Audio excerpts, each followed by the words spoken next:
Good morning, and thank you all for coming.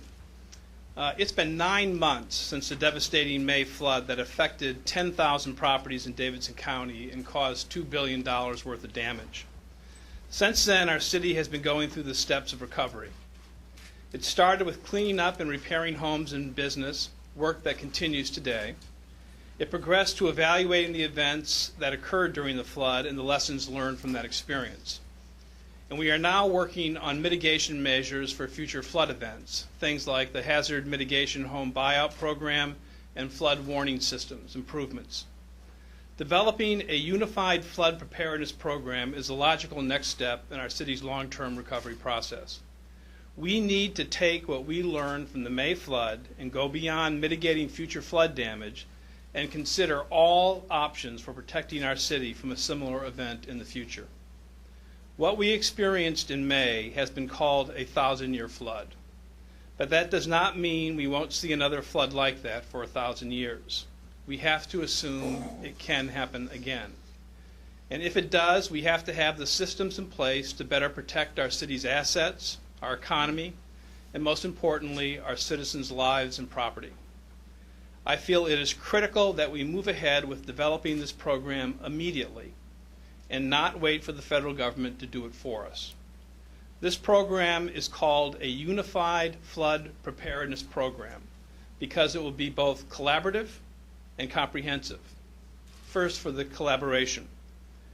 The program team consists of representatives from the Metropolitan government, including my office, Metro Water Services, the Office of Emergency Management, and Metro Public Works.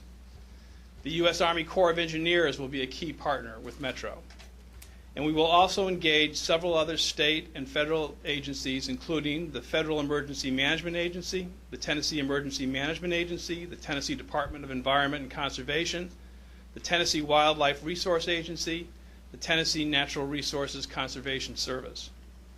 Beyond the program team, the process for developing the flood protection program will seek involvement from key stakeholders from across the county, including critical service providers, environmental groups, the business community, and the public at large. I want to acknowledge some people here with us today who will be heavily engaged in our work going forward. On the front row, I'm joined by Scott Potter.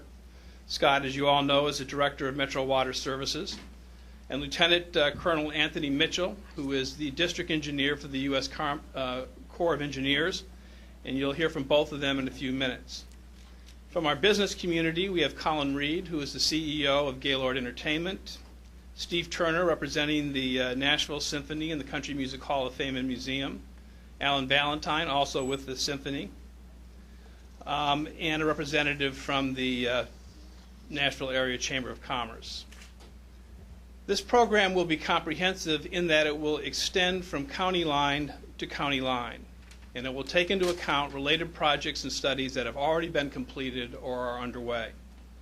The May flood was not a localized event. It affected neighbors and business districts that run the length of the Cumberland and its main tributaries, and this program will take into account the needs of the entire county.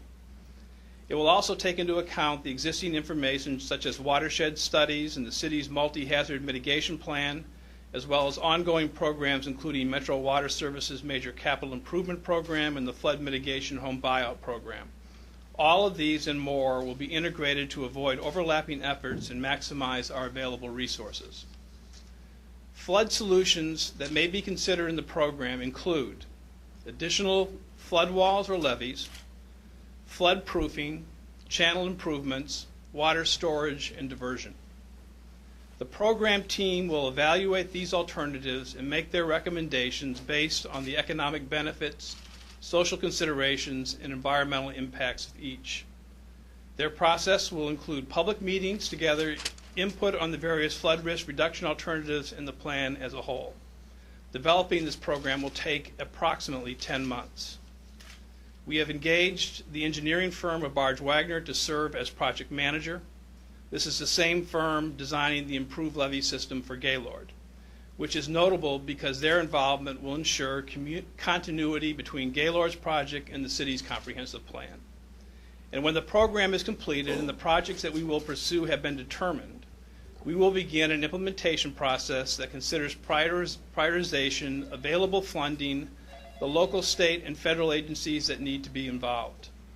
I continue to be extremely proud of the way our city is recovering from the May flood.